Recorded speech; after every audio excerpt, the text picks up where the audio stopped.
Deus, paz do Senhor, meus irmãos, louvado é o nome do Senhor. 2 Timóteo, capítulo 4.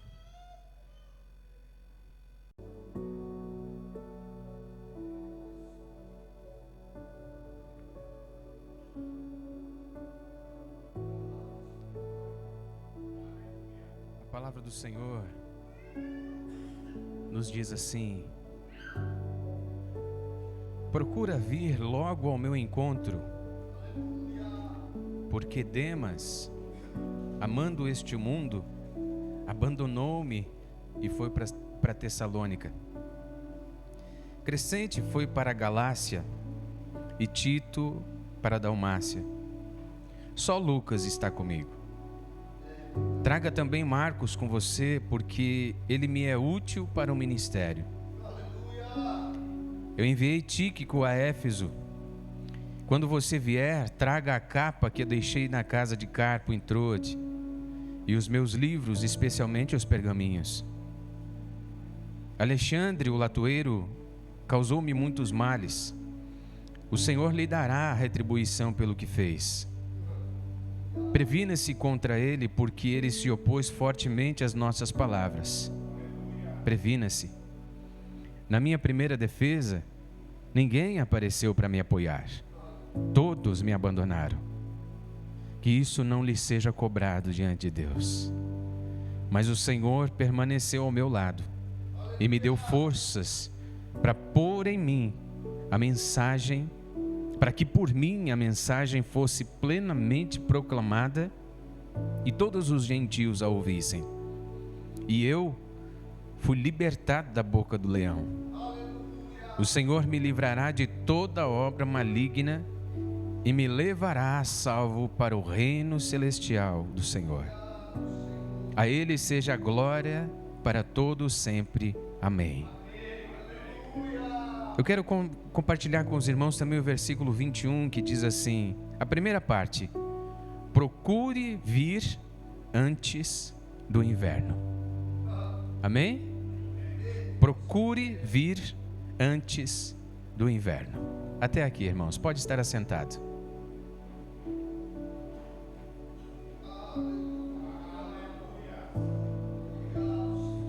Irmãos, todos nós sabemos que Paulo, o apóstolo, foi um grande, se não o maior dos plantadores de igreja, além das igrejas da Ásia Menor, Macedônia, Galácia, enfim. E o apóstolo Paulo, ele foi preso 2 vezes.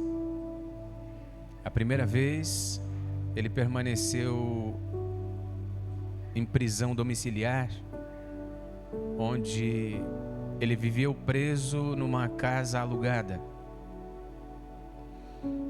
A primeira vez ele foi preso por denúncias do próprio povo cristão, que diziam que ele pregava um evangelho que não era o evangelho da cruz.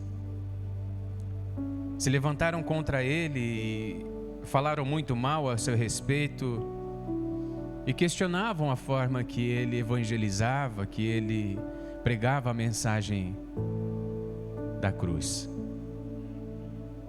Assim como não é diferente hoje, né? Muitos pregam de uma forma, outros de outra. Mas o que importa, irmão, é que seja pregada a palavra da verdade, o evangelho da cruz e a cruz de Cristo. A segunda vez, ele foi preso, mas ele foi levado ao centro da cidade de Roma. E nessa segunda vez, no dia 17 de julho de 64 depois de Cristo, aconteceu uma grande tragédia em Roma. Roma, a capital mundial naquela época, a capital do Império Romano, que tinha mais de 1 milhão de pessoas que residiam naquela cidade e que tinham mais de 17 províncias. Nessa data aconteceu quando o imperador Nero tinha um desejo no seu coração de construir uma casa para ele, ou um palácio para ele, muito maior do que aquele que já tinha, muito maior do que aquele que já existia. Então, os pesquisadores e os historiadores dizem que Nero mandou atear fogo na cidade de Roma por causa desse motivo, porque não tinha lugar no centro daquele império para construir um palácio ainda maior. Então, a cidade de Roma pegou fogo e ele estava na praia, em torno de 80 quilômetros dali, e o mensageiro levou essa mensagem para ele, e ele retornou então para Roma, e por 6 dias e 7 noites, a cidade pegou fogo. E do alto de uma torre, que alguns dias atrás, essa torre veio a ruir, uma parte dela. Alguns dias atrás, lá na cidade de Roma, essa torre ela estava passando por reestruturações e reformas. E no alto daquela torre ele estava ali contemplando então e presenciando a cidade pegar fogo. Aquela torre dava de frente para o jardim do Palácio Real, ou do Palácio do Imperador. E lá de cima ele pôde ver a cidade toda pegando fogo. Depois de que passaram então 6 dias e 7 noites,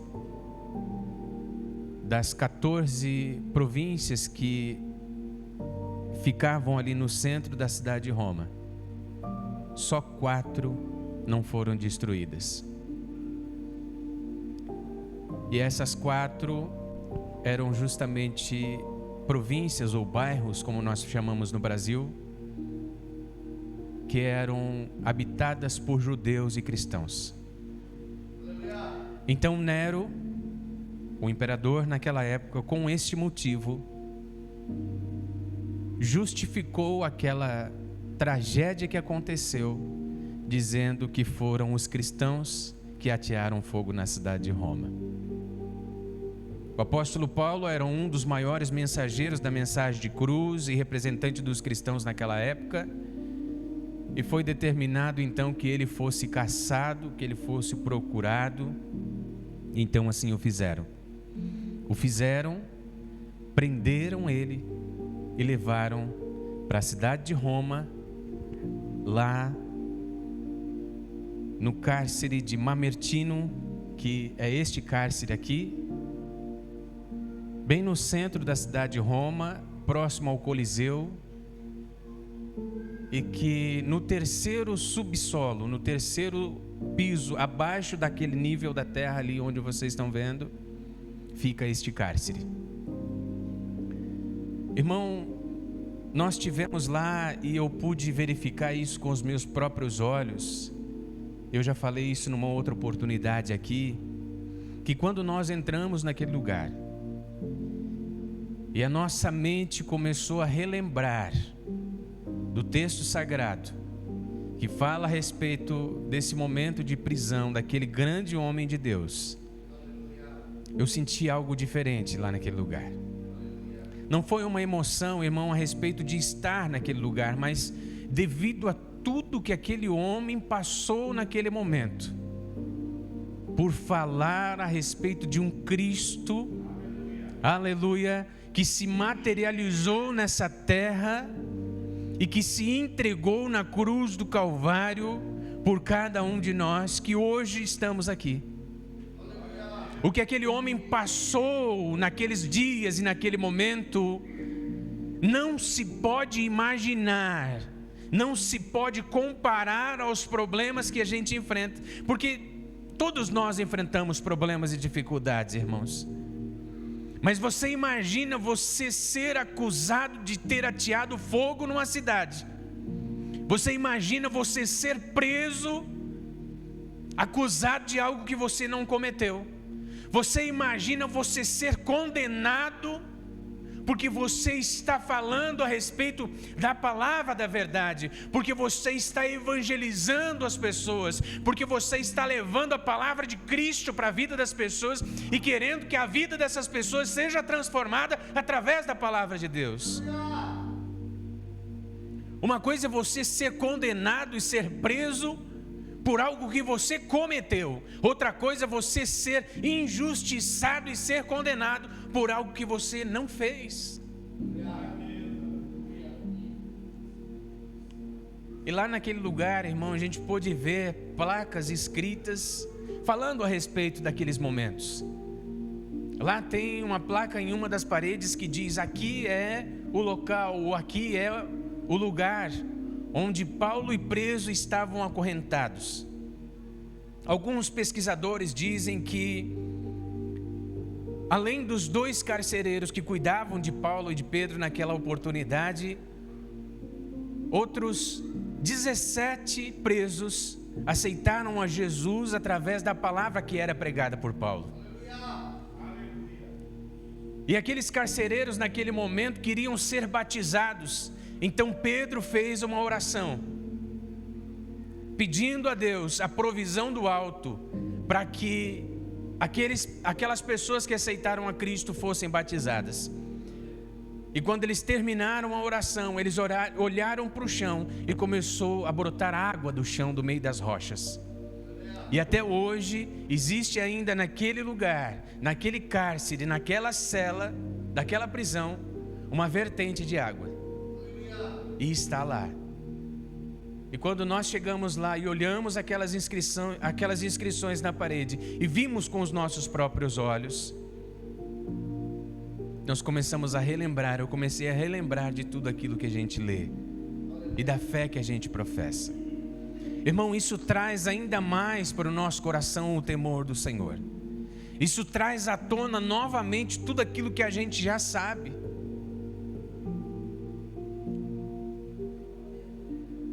E você sabe por quê, irmão, que a gente precisa ser sempre relembrado de tudo aquilo que Deus fez por nós? Porque nós esquecemos rápido. Nós esquecemos muito rápido. Porque é tão fácil, irmão. Eu conversava ontem com um pastor lá na beira-mar. Eu dizia para ele, e ele conversava a respeito da igreja, que ele é pastor, e a respeito dos membros, a respeito das pessoas. E ele falava que aqui no Brasil, e perguntava também, a gente comentava um pouco a respeito de Roma, a respeito da Itália, e ele falava: bom, aqui no Brasil é muito bom, né? Porque a gente trocou ideias a respeito de como é o evangelho lá na Itália. Irmão, o evangelho lá na Europa é muito difícil de ser pregado. O evangelho de Cristo, esse evangelho aqui, irmão, que nós temos livre acesso e que em todos os bairros existem várias igrejas, lá na Europa não funciona assim, dessa forma, irmão. A igreja não pode colocar placa na frente da igreja identificando que é uma igreja. As pessoas não querem alugar prédios ou lugares ou terrenos ou salas comerciais para quem quer montar uma igreja, irmão. Eles não querem, eles dão 1001 desculpas. Porque o evangelho da cruz não é aceito com facilidade como é aceito aqui no Brasil. E nós vivemos uma vida muito boa aqui, irmão. E porque nós vivemos essa vida tão maravilhosa aqui no Brasil, muitas pessoas não dão valor como se deve dar. Irmão, uma comparação um pouco esdrúxula é que se houvesse lá na entrada do portão uma cancela cobrando a entrada, eu tenho certeza que muito mais pessoas nós teríamos dentro das igrejas. Sabe por quê, irmão? Porque aquilo que custa no bolso das pessoas é mais valorizado do que aquilo que é de graça. Infelizmente é assim, irmão. Você sabe por que o ditado popular diz que tudo que vem fácil vai fácil? Porque tudo que é fácil de você conquistar, nem sempre você dá o devido valor. Agora aquilo que é lutado, aquilo que é lutado todos os dias com forças incomparáveis, é muito mais valorizado. Você dá mais valor para aquilo que é difícil de você conquistar. E isso é uma triste realidade do Brasil, na época em que a gente vive. Quando se fala sobre pecado, quando se fala sobre a cruz, quando se fala sobre salvação, quando se fala a respeito de arrependimento, nem sempre é bem aceito. Mas, irmão, eu louvo a Deus porque aqui ainda existem pessoas que aceitam o evangelho da cruz, que pregam sobre salvação, que pregam sobre arrependimento, que pregam que Jesus está voltando e que a noiva de Cristo precisa estar vestida com as vestes brancas, porque senão o noivo não vai recebê-la.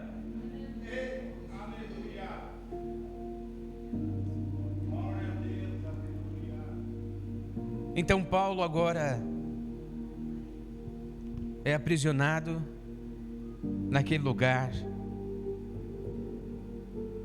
E essa carta é a última carta escrita para o seu filho amado Timóteo, como ele mesmo menciona nessa passagem.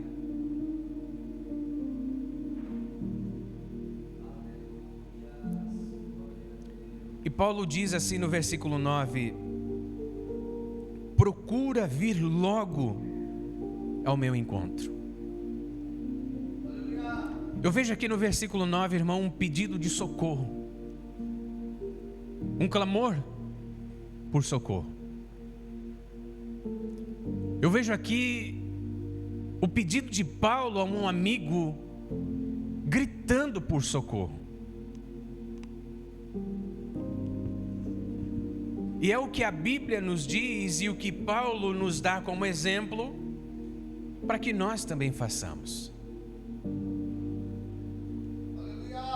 Geralmente quando a gente passa por um momento de dificuldade ou quando a gente passa por um momento de afronta, a decisão que nós tomamos, as nossas atitudes geralmente são de isolamento.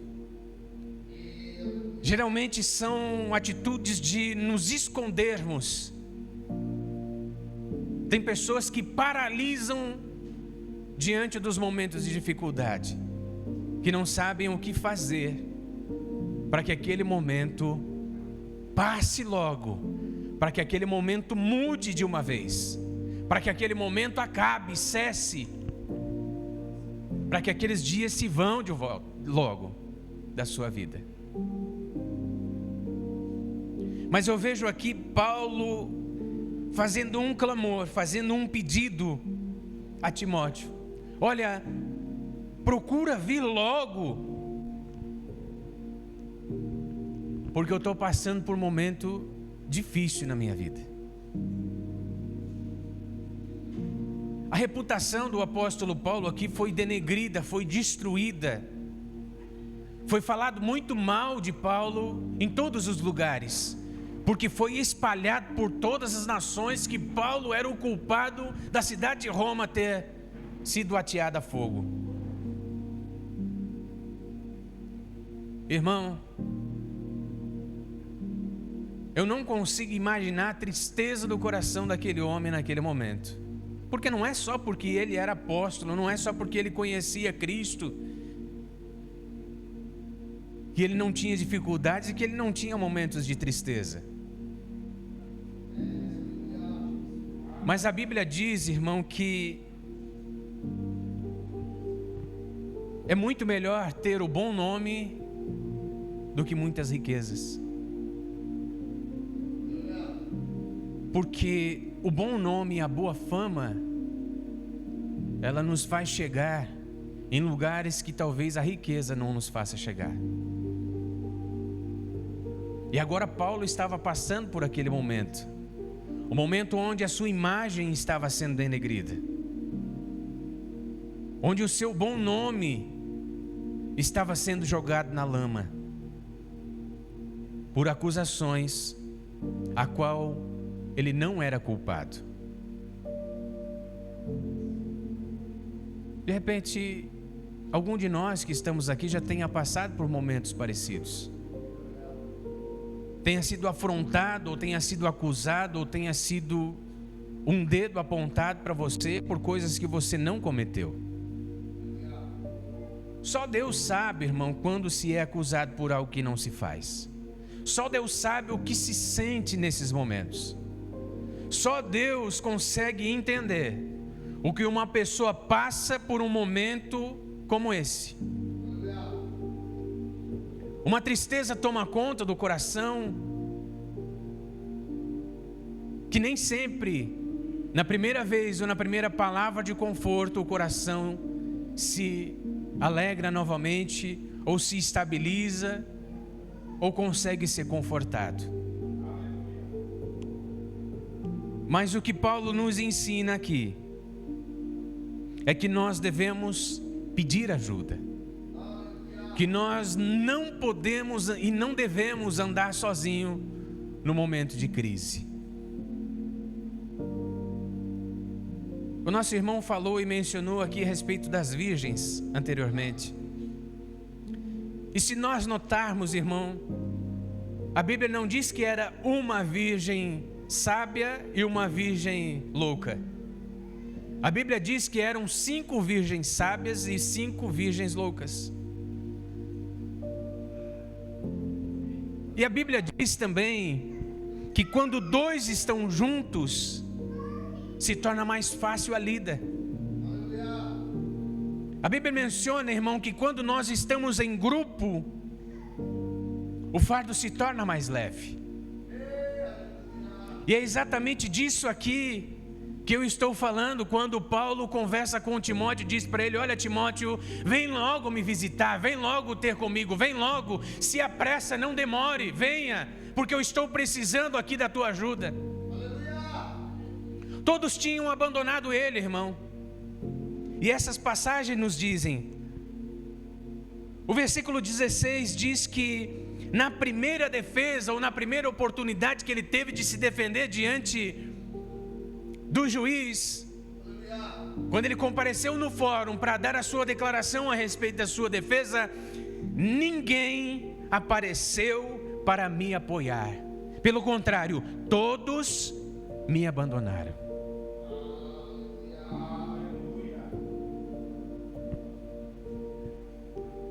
Imagina, irmão, você ajuda, você auxilia, você apoia, você coloca o ombro embaixo do fardo, você pega pela mão, aconselha, carrega, mostra o caminho, vai junto, supre as necessidades, ajuda no momento de dificuldade. E agora, quando mais se precisa, Paulo fica sozinho. Todo mundo virou as costas para ele. Todos. Ninguém o apoiou. Pelo contrário, todos sumiram.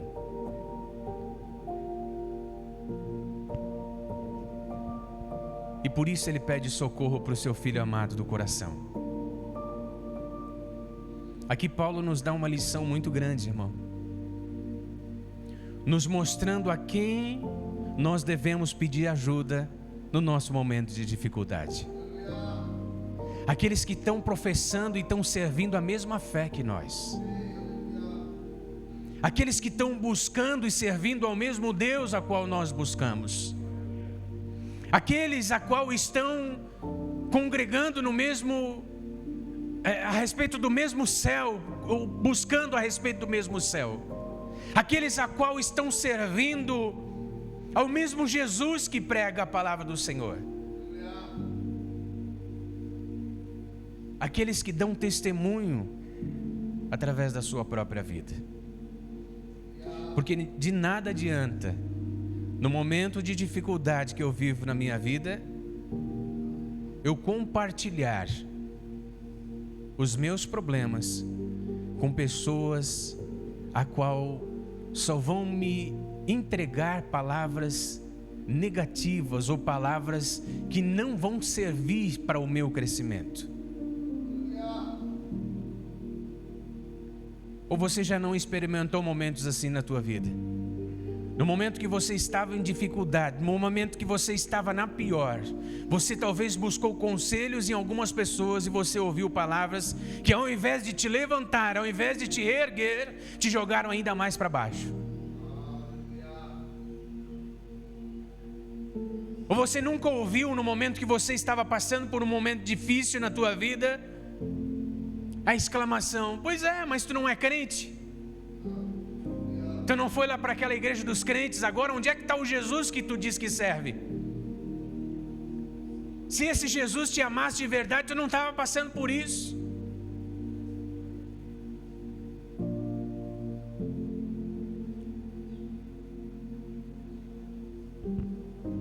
Irmão, não ande sozinho, mas procura ajuda de um amigo. Eu anotei aqui, você sabe o que é um amigo, irmão? Um amigo é aquele que te confronta em particular, mas ele te apoia em público. Isso é um amigo, irmão. Ele não tem medo de te confrontar, porque ele sabe que você vai receber, e acima de tudo, ele sabe como te confrontar. Porque a palavra do Senhor nos menciona a respeito do domínio próprio, da longanimidade. E um amigo, ele tem domínio próprio, ele é longânimo, ele sabe entender as fraquezas, assim como ele também entende que ele também tem fraquezas. Então ele não vai deixar de te corrigir se ele precisar te corrigir, mas em particular, no momento onde está só você e ele, no momento onde cabe só você e ele. Mas quando está em público, ele sabe também te apoiar e te defender. E era isso que Paulo via agora no seu filho Timóteo. Por isso ele pede para Timóteo: olha, não demore, venha logo. Procura vir logo ao meu encontro, ele diz. Porque agora eu estou sozinho, todo mundo me deixou e todo mundo me abandonou. O amigo é aquele que chega quando todo mundo se foi. Quando não tem mais ninguém, é ele que chega. É ele que vem para te ajudar. É ele que vem para te apoiar. No capítulo 4, versículo 10... diz assim: porque Demas, amando este mundo, me abandonou e foi para Tessalônica. Quantas pessoas já te abandonaram, irmão? Quantas pessoas já te deixaram? Quantas pessoas no momento da tua dor viraram as costas para você e se foram? No momento que você mais precisava contar, te deixaram só e te trocaram por outras coisas. Demas viu que a coisa estava apertando. Ele entendeu que Paulo havia sido condenado à prisão e, acima de tudo, à morte. E ele viu que a coisa ia pegar para o lado dele também. Então ele, deu no pé, saltou fora, vazou. Não, o quê? Ele foi condenado, eu sei que ele não fez nada, mas vai sobrar para mim, então eu vou saltar fora.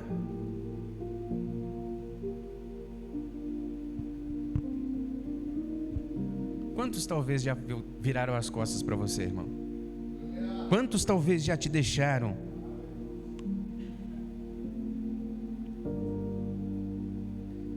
Irmão, eu não estou falando aqui a respeito de diferença de opinião.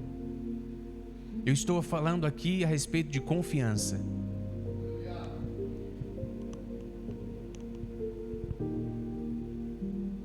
Eu queria chamar aqui a Alice e a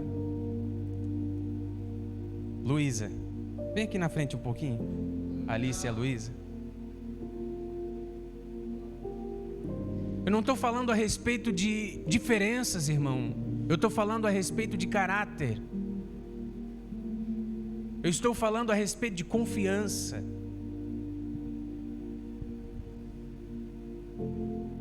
Eu queria que vocês olhassem bem para elas aqui. Fica uma do ladinho da outra. E quero perguntar uma coisa para a igreja.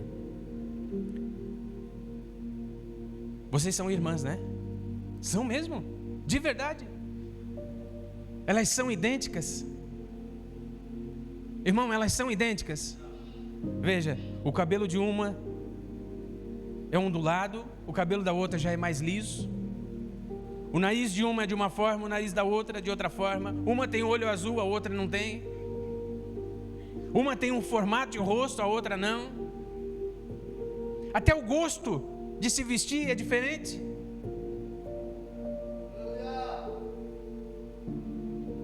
Existem muitas diferenças entre as duas. Existem muitas coisas, talvez até o pensamento a respeito de certas coisas, certas músicas, a opinião. Uma pode ser um pouco mais reservada, a outra mais extrovertida, uma mais envergonhada. Uma fala mais, a outra fala menos. Veja que uma tem o dom de tocar, a outra tem o dom de cantar.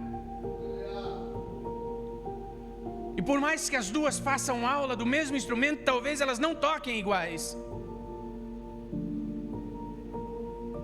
Assim como quando eu toco e o Nicolas toca é diferente, porque ele sabe um pouco mais do que eu sei menos. Então você escuta diferente. E deixa eu perguntar uma coisa para vocês. Vocês brigam de vez em quando? Discutem de vez em quando? E por causa dessa discussão e dessas brigas vocês se odeiam? Vocês deixam de se amar? Vocês deixam de ser irmãs? Ah não, eu pensei que deixavam.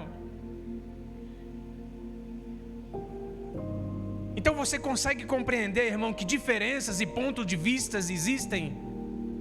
Mas não é devido a essas diferenças e a esses pontos de vista que nós vamos deixar de ser irmãos, que nós vamos deixar de professar a mesma fé, que nós devemos deixar de crer no mesmo Cristo da cruz. Você consegue compreender, irmão, que essas diferenças não afastam de nós o amor que nós temos no mesmo Cristo, no mesmo Jesus, no mesmo céu? Você consegue compreender, irmão, que a tua dor também tem que ser a minha dor, independente das diferenças que nós temos entre nós?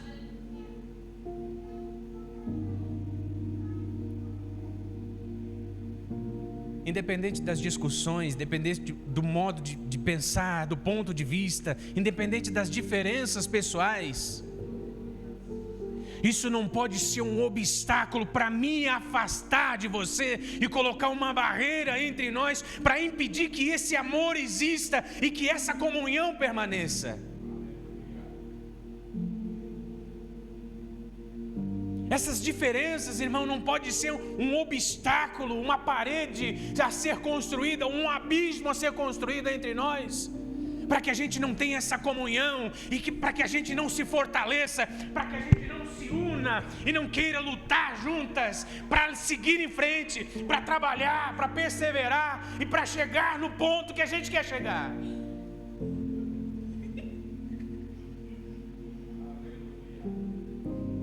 Isso não pode ser um obstáculo, irmão, para nos afastar da presença de Deus, jamais. Porque diferenças existem, modos de pensar existem e sempre vão existir. Mas entenda uma coisa, Jesus, Ele é e Ele sempre será o mesmo, e a sua palavra não volta atrás.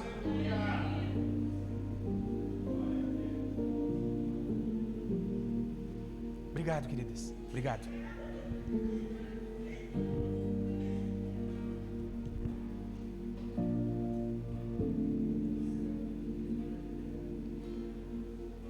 E para finalizar, irmão,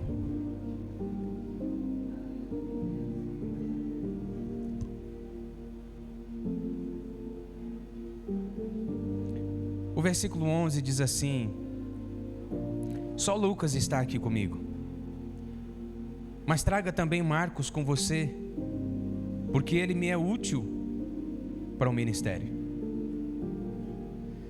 Esse Marcos aqui, irmão, ele é o Marcos, primo de Barnabé, que lá na primeira viagem missionária de Paulo, junto com Barnabé, ou de Barnabé junto com Paulo, Marcos era o primo de Barnabé, que também foi viajar com eles para evangelizar. Mas durante o caminho, as dificuldades, eu posso ver que muitas dificuldades existiram.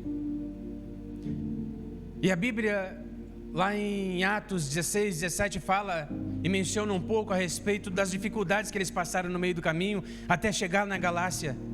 E quando Paulo chegou na Galácia, ele chegou muito doente. E chega a mencionar a respeito de a sua visão ter ficado turva. E eles passaram por muitos lugares. E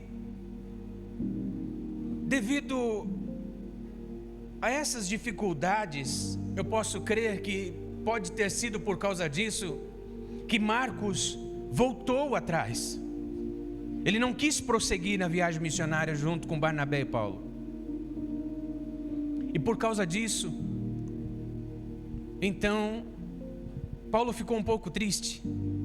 Tanto que quando acontece a segunda viagem missionária de Barnabé e Paulo, Barnabé fala para Paulo: olha, Paulo, nós vamos viajar.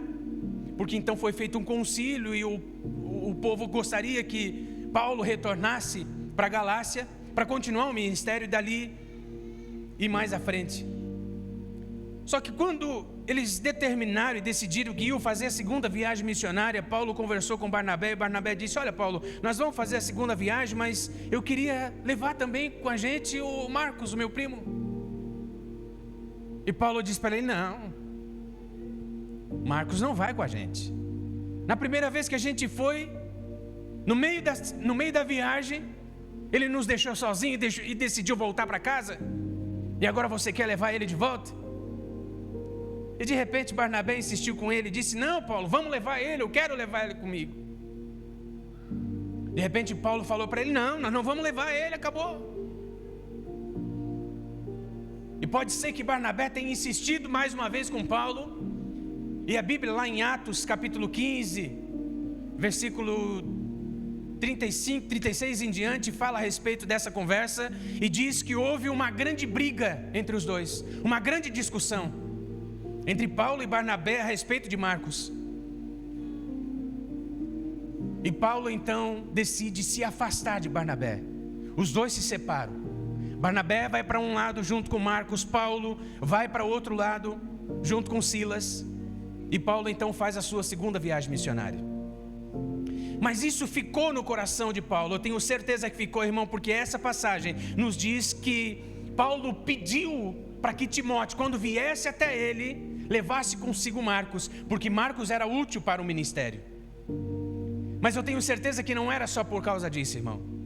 Eu tenho certeza que Paulo agora gostaria de colocar um fim a essa dificuldade que existia entre ele e Marcos, a esse abismo que havia sido construído entre um e outro. Eu tenho certeza que Paulo agora gostaria de se retratar com Marcos para que ele morresse em paz consigo mesmo e com Deus. Porque de nada teria adiantado, irmão, aquela vida inteira, aquela história toda, aquele caminho todo percorrido por Paulo, chegar agora no fim da história, Paulo morrer magoado com Marcos e deixar algo trancado lá no passado, algo sem ter sido resolvido lá no passado. Havia sido construído um abismo entre um e o outro, um abismo que separava eles, entre eles e Deus. Agora Paulo diz para ele: olha, venha, mas traz contigo Marcos, porque eu preciso conversar com ele. Irmão, o que Paulo está nos ensinando aqui é que nós devemos saber pedir perdão. Porque a falta de perdão, irmão, é um grande abismo entre nós e o nosso Deus. A falta de perdoar. Enquanto eu estava escrevendo alguns pontos aqui, irmão, desde ontem, Deus me chamava a atenção. Em muitas ministrações que eu fiz para trás, eu me recordo que eu sempre tenho falado a respeito do perdão. Irmão, e se nós estamos ouvindo isso da parte de Deus, é porque nós precisamos melhorar a cada dia. Nenhum de nós é tão bom, nenhum de nós é tão crente que já está com a salvação garantida, que pode morrer hoje e ir para o céu. Irmão, a única coisa que nos garante a salvação eterna é a graça manifestada de Deus na cruz do Calvário, que derramou o seu sangue carmesim para nos dar esse momento e nos dar esse entendimento de que nós temos a oportunidade de ser salvos. Mas se o nosso coração estiver empedrado, mas se a nossa vida estiver rancorosa, se o meu pensamento estiver rancoroso e não souber liberar o perdão e não aceitar a liberação do perdão, irmão, eu não vou para o céu. Não importa quantos anos eu sou crente, não importa o título que eu tenho.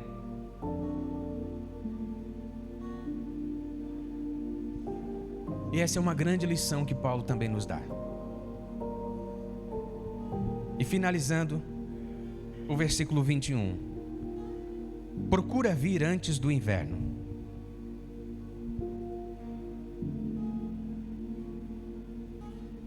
Numa outra oportunidade eu falei aqui a respeito do inverno. O nosso inverno aqui no Brasil, irmão, é verão se comparado ao inverno lá da Europa. Quando Paulo falou lá no versículo 9, procura vir logo ao meu encontro, era isso que Paulo estava falando, olha, vem antes do inverno. Porque lá em Atos também 15, 16 fala a respeito de como funcionava o inverno, que era difícil a navegação naquela época.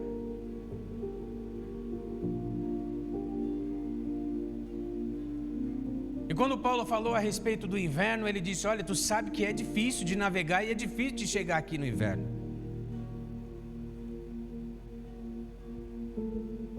No meio do inverno, irmão, eu estava lá na Itália, eu estava próximo de Roma, e eu pude sentir na minha própria pele como é difícil o inverno naquele lugar. Hoje, que nós temos roupas quentes, que nós temos um carro que tem um ar quente, imagina naquela época que não tinha condições dessa forma que nós temos hoje. O frio era tão intenso, tão rigoroso, e ainda é hoje lá. 15, 16 graus abaixo de zero, irmão. Eu cheguei a pegar lá em alguns dias. Neve alta no chão, que o frio era de cortar, doía, sangrava os lábios, que parecia que nada que você colocasse ia te ajudar. Mas sabe o que Paulo está falando aqui nesse versículo? Procura fazer isso o mais rápido possível enquanto tem tempo. Toma a decisão e toma a atitude. Irmão, presta atenção aqui, deixa a criancinha ali brincar. Presta atenção aqui. Procura fazer isso logo enquanto você tem momento oportuno.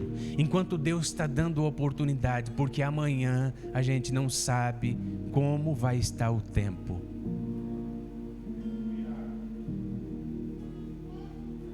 O que precisa ser resolvido entre nós, irmão? Amanhã pode chegar o inverno e pode não dar tempo. Nós não temos o controle da nossa vida nas nossas mãos. Amanhã pode ser o último dia da nossa vida, ou talvez hoje. Se essa noite for a última noite de sono da nossa vida aqui na terra, segura só um pouquinho o violão, segura só um pouquinho. Se essa for a nossa última noite aqui na terra, irmão, tá tudo resolvidinho? Se Deus pedir a nossa alma hoje, está tudo em paz, está tudo tranquilo? Está tudo ok? Ou tem ainda uma coisinha para ser resolvida?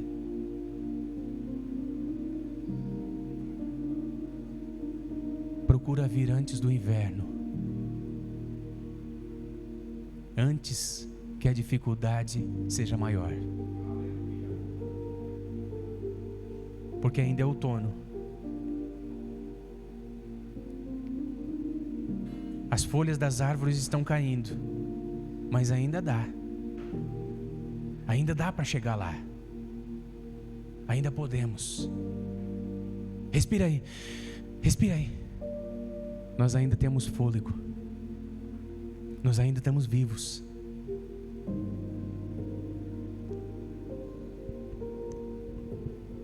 Vamos ficar de pé, irmão? Sabe o que me chama a atenção num velório? Quem já foi num velório aqui? Quem já foi no velório? Sabe o que me chama a atenção no velório?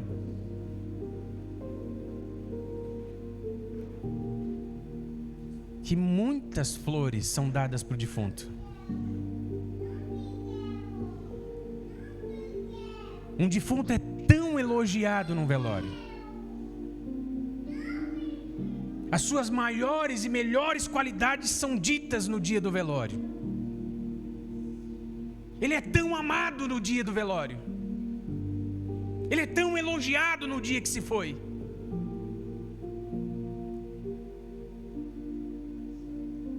Por que não se faz isso enquanto tem vida, irmão?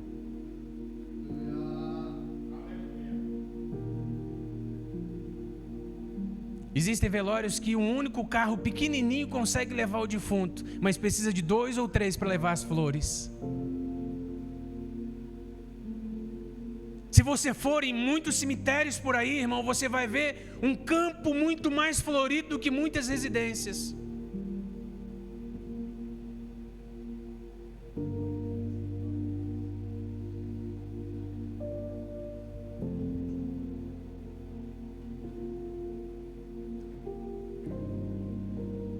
Sabe o que Deus disse para mim? Dá mais flores para tua esposa. Ela não gosta de flores, irmão. Agora está gostando, agora está começando a gostar. Ela disse que é a idade que está chegando.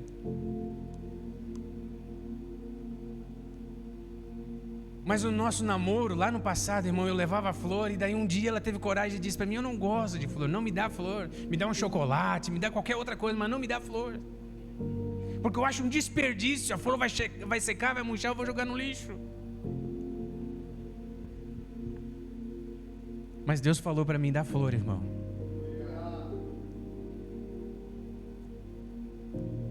E nós precisamos começar a fazer mais isso, querido. O que você tem dado? Flores ou espinhos? Ah, mas... Irmão, nós servimos Jesus, irmão. Nós somos crentes. Nós vimos aqui as diferenças. Sempre vão existir até o último dia de vida. Mas o importante, irmão, o que mais importa é o que está aqui no nosso interior, que é isso aqui, ó. Nos fez nascer de novo e nos faz entender a diferença que existe entre mim e você. Mas isso não nos importa de servir a Jesus, não nos impede de servir a Jesus, irmão.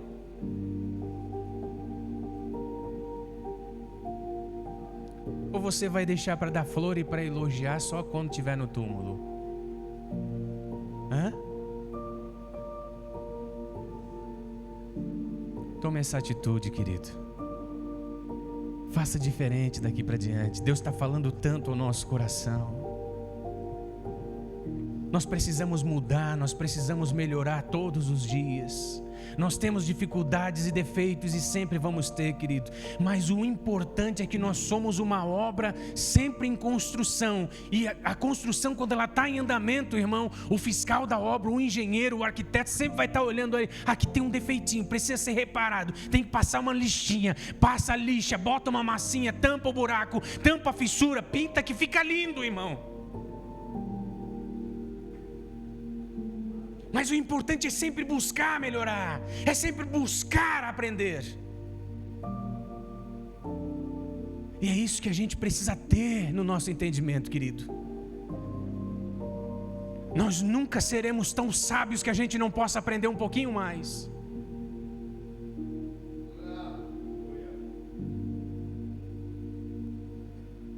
Faça enquanto o inverno não chega. Conserte o que precisa ser consertado logo. Peça perdão de uma vez. Mas eu não sou culpado. Paulo também não era culpado. E mesmo assim foi degolado. É para ontem, irmão. É para agora, já. Tome uma atitude. Faça valer essa palavra. E você vai ver com os teus próprios olhos como a tua vida vai mudar daqui para frente. Amém, irmão? Você vai ver com os teus próprios olhos como a tua vida vai mudar daqui para frente, se você tomar essa atitude. Nós vamos orar nessa noite. E nós vamos pedir que o Senhor nos faça enxergar isso tudo. Eu sei que talvez não foi a palavra que você esperava ouvir hoje, irmão, mas o Espírito Santo está falando dessa forma comigo há algum tempo já. Eu precisava compartilhar isso com vocês. Eu tenho certeza que, nem que seja só para mim, sirva. Porque a gente precisa melhorar todos os dias. Feche os seus olhos por bondade. Nós vamos orar ao Senhor nesse momento. Querido Deus, Pai soberano, Senhor grandioso e supremo, a Tua palavra foi ministrada aqui ao nosso coração. E nós estamos aqui na Tua casa, nesta noite, pedindo que o Senhor nos ajude, pedindo, Pai, que a Tua misericórdia e a Tua graça nos alcance mais uma vez, antes que o inverno chegue, antes que o mau tempo venha, antes que o vento sopre ainda mais forte e nós não tenhamos a oportunidade de mudar e de melhorar. Ó Deus, nós sabemos que o Teu amor é grande, a Tua misericórdia dura para sempre, e por isso nós pedimos a Ti, Senhor, nos ajuda a melhorar, nos ajuda a ser melhor e a aprender ainda mais com a Tua palavra. Ó Deus, se existe algo em nós, entre nós e no meio de nós, que precisa ser consertado, que precisa ser reparado, que precisa ser perdoado, que precisa ser liberado, que precisa ser passado uma borracha, Senhor, nos ajuda a enxergar, nos ajuda a entender, nos ajuda a compreender, Deus, o que o Senhor quer nos mostrar e quer nos falar a respeito dessa palavra. Ó Pai, auxilia-nos, porque sem o Senhor nós não conseguimos. Deus, ministra os nossos corações ainda mais, ministra no coração de cada um dos Teus servos, ministra no coração do Teu povo, ministra, Senhor, ainda mais no coração da Tua igreja. Repreende, Pai, todo esse espírito diabólico que coloca as brigas, as intrigas, que coloca as confusões, que coloca as discussões para impedir o Teu povo de chegar no alvo. Ó Deus, repreende toda ação diabólica, toda ação do mal que tenta impedir de o Teu nome ser glorificado nos lares, nos casamentos, nas casas, nas famílias, nos filhos, nos pais. Ó Senhor, manifesta a Tua glória, Pai. Nós pedimos uma vez mais a misericórdia do Senhor alcançando cada um de nós e cada uma das famílias que estão aqui. Senhor, nós ministramos sobre o Teu povo, nós ministramos sobre a Tua igreja a bênção, a paz, a graça do Senhor e o poder do Teu Espírito, trazendo à tona, Senhor, tudo aquilo que precisa ser trazido. Ó Pai, guarda cada um de nós, pois nós Te pedimos e Te agradecemos desde já, em nome de Jesus. Amém, amém. Graças a Deus. Aleluia.